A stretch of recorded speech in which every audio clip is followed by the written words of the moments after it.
Okay, this is the P3 paper from October 2021. It's question number 9. We can see that there's some differentiation work. We're going to be differentiating a product here. We've got some work on working with exponentials, and we might need to find the equation of a normal. And we're going to finish it off with some numerical methods here. We're doing some fixed point iteration. So quite a bit of work to do there. Let's make a start then. So part A says if fx is this curve here, can we just find f dash x? So, right, let's just write it out.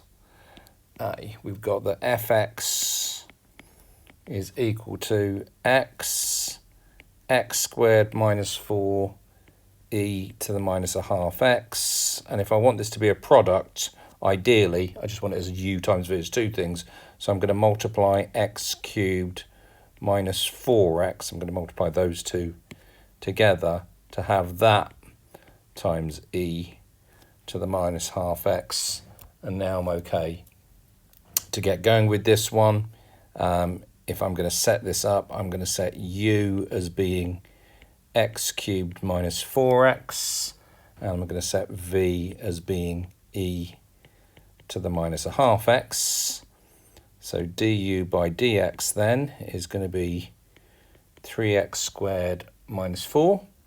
And dv by dx, just take a little bit of time over this, is going to be e to the minus a half x multiplied by the differential of that bit there. So in other words, minus a half e to the minus a half x. Okay, if I want to do f dash x then, product rule states that it's u dv by dx plus v du by dx. So u dv by dx is those two. So that's going to be x cubed minus 4x all multiplied by, just be careful about the way that we write this down. In fact, I'm actually going to write the minus a half at the front. Minus a half e to the minus a half x. So that's u dv plus v du is going to be e to the minus a half x all multiplied by 3x squared minus 4. Now, if we go back to the question just says find f dash x. It doesn't say anything about simplifying it. So that's it, done. Don't do any more work to that. We might need to as later parts of the question, but don't give yourself any extra work to do. It's only worth 2 marks there. So part A has been done. Part B then just can take a little bit of unpicking here. It says the line L is the normal to the curve at O, okay. Meets the curve again at the point P. P lies in the third quadrant. Can we state that x coordinate of P is a solution to this? Right, okay, so let's just say what we've got to do. The first thing we've got to do is to somehow work out what the equation of this line is. Once I've got the equation of this line, if I put the equation of the line equals the curve, I'll basically get those 2 points there. One of them will be x equals 0, so I'll be able to ignore it, and the other one should be the value. But we really need to start off then. Our game plan is, can I find the equation of the line L? Well, first of all, because of what it looks like there, I can see that that's y equals ax. It's a straight line and it's passing through the origin, so there's no intercept, so I know that. Now, if I can work out the gradient of the tangent at that point, then I'll be able to work out the gradient of the normal because they'll be perpendicular to each other, and then I'll be able to work out what the equation of this thing is. Right, so I know exactly what I've got to do. I now need to sort of explain it to the examiner. For part B then, I can say for line L, y is equal to ax, and then I can say, well, I'm going to try and work out what this gradient is. So the gradient is just f dash naught is going to give me the gradient of the tangent. So if I put that into this thing up here, I'm going to get minus a half e to the naught, and e to the naught's 1, so that's helpful, but I'm going to get 0 minus 0 there anyway for the first bit, plus e to the naught, and I'm going to get 3 lots of 0 minus 4. Well, all of that then, the only part of it that's actually a value is this minus 4 here. That's 1, that's 1, but if you stick it all into the calculator or you work it out in whatever way you want, all of that works out to be minus 4. So if f dash 0 is minus 4, so we can say the gradient of the tangent equals minus 4. Therefore, the gradient of the normal equals minus 1 over minus 4, or in other words, equals a quarter. Okay, so that means line L is y equals a quarter x. Now, in order to find the point P, for point P, we just want y equals a quarter x to meet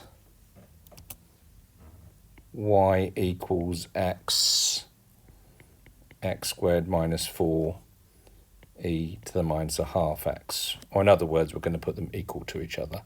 So a quarter x equals x squared minus 4 e to the minus a half x.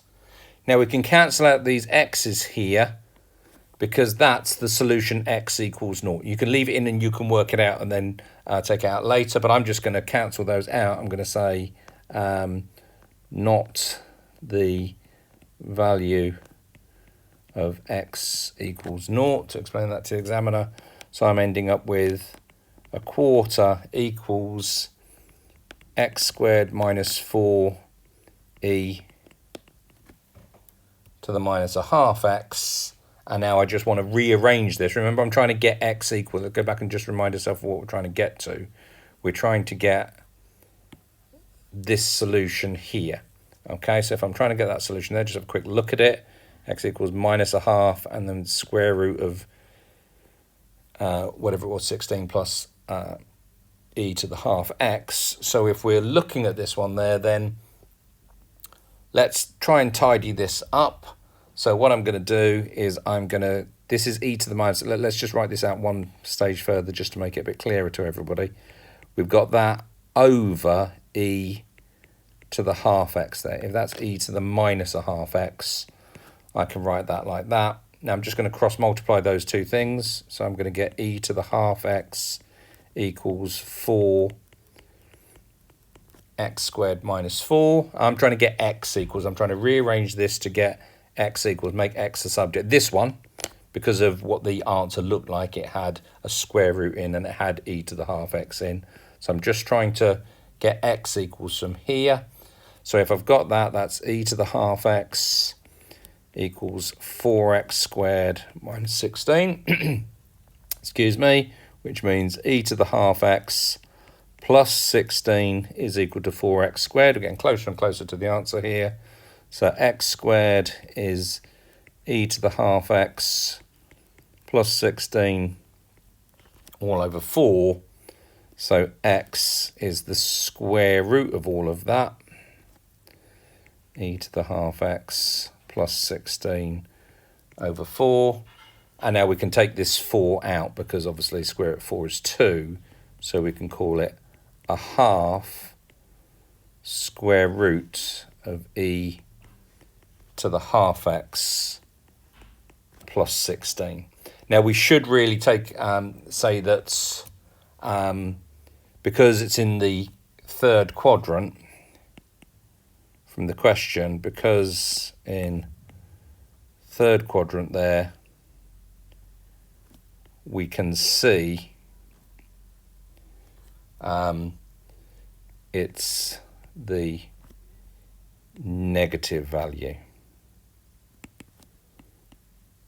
So when I did that square root, I should have done plus or minus, plus or minus, so I should now be able to say x equals minus a half square root 16 plus e to the half x. And if we go back and look at the answer, that's what we had there. Okay, great stuff. Okay, so that's that part done. Complicated, but we got there in the end. And then part C is an iterative process question. What have we got? It says, here's the iterative formula. Start with x1 equals minus 2. Sub it in to find the value for x2. And then see if we can find the coordinate of P. Okay, so let's do that. So the iterative formula. X to the n plus 1 equals minus a half square root 16 plus e to the half x n. And the way that I do these ones is they're telling me that x1 equals 2. x2 then is putting x1 into the formula. So I actually show myself putting that into the formula. 16 plus e to the half 2 there. Sorry, minus 2. I do apologise in the question. It says minus 2 here. So minus 2 there. Which means we have half minus 2 there. So x2 works out to be, just plug it in. In my working out, I actually did a little bit extra here, and 16 plus e to the minus 1. But you don't need that. You don't need that. I'm just doing probably a little bit too much there. It works out to be minus 2.0229 for x2. This is part 1. And then for part 2, so that's part 1 done. For part 2, where it then says, can we find the x coordinate of P up to 4 decimal places? What we need to do is we need to keep going with the iterative process, repeating it. So that's x2. We now need to find x3, x4, x5, and so on. Keep putting this value back into my function, get the answer out, this value back into my function, get the answer out, and you keep going until the value stops changing for the 4 decimal places. And if we do that, x, or rather that's going to be P at that stage, works out to be minus 2.0226. So that's as far as you go where it stops changing to the 4 decimal places there. Okay, lots of work on that question. Might need to look back at the video more than once for that, but hopefully that all makes sense.